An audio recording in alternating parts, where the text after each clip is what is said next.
Happy Monday, it's session 11 on the Water Tower, our thriller narrative. We are boxing up and identifying it says big patterns. It should say little patterns, the little patterns of section 2.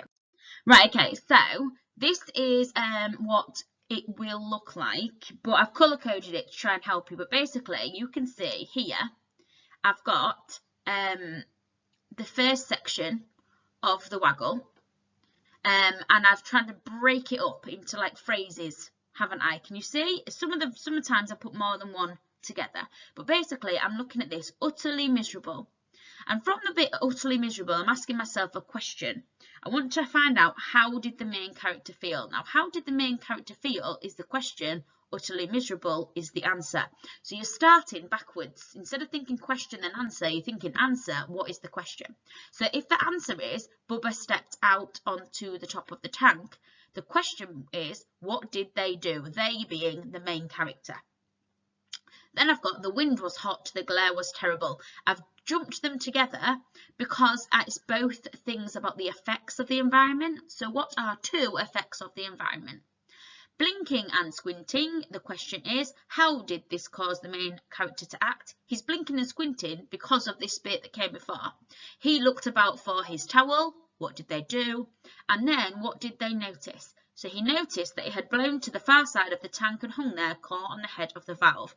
Now, if you're working on paper, or you're working on your own laptop and you manage to be able to type in the box, then you're going to type in this bit here.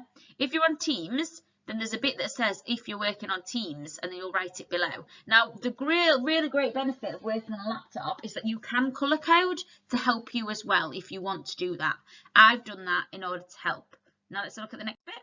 So here, I have started with the colour coded bit. Maybe I should have stayed down.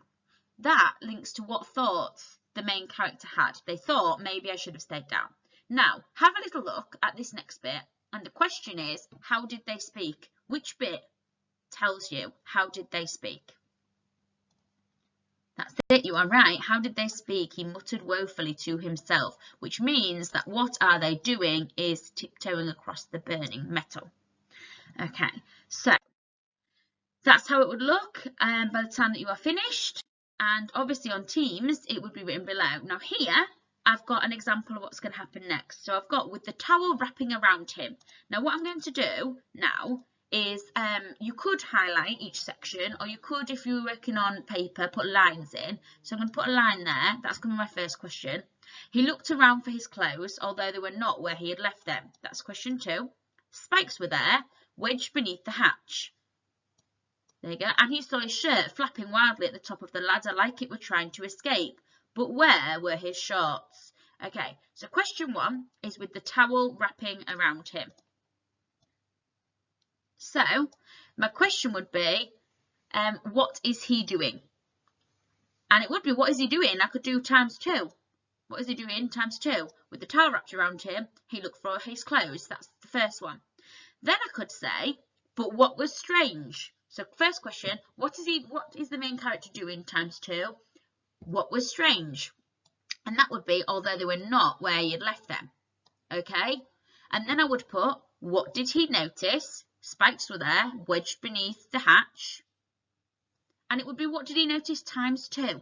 And he saw his shirt flapping wildly at the top of the ladder like it were trying to escape. And then my final bit would be, what question did they ask themselves? But where were his shorts? So it's nice and easy and simple. Your questions might be slightly different to mine, and that's all right. And that's why there's no answers that are going to be revealed in this video, because there is no completely right answer. So we'll just have a look when we're marking on Teams to see whether we think your work is on the right lines. Now, please don't rush this. Think carefully about it and read it aloud to yourself. So read the answer and then ask yourself the question, then read the answer again to check that it makes sense. Okay, so but where were his shorts? Question, what did he ask himself? What did he ask himself? But where were his shorts? It makes sense, doesn't it? So it's now time for you to go off and do some independent practice. This will take you quite a while, this job, okay? So really take some care with it to make sure that you understand the waggle, because it will really help when you're coming to write your own towards the end of the week / next week.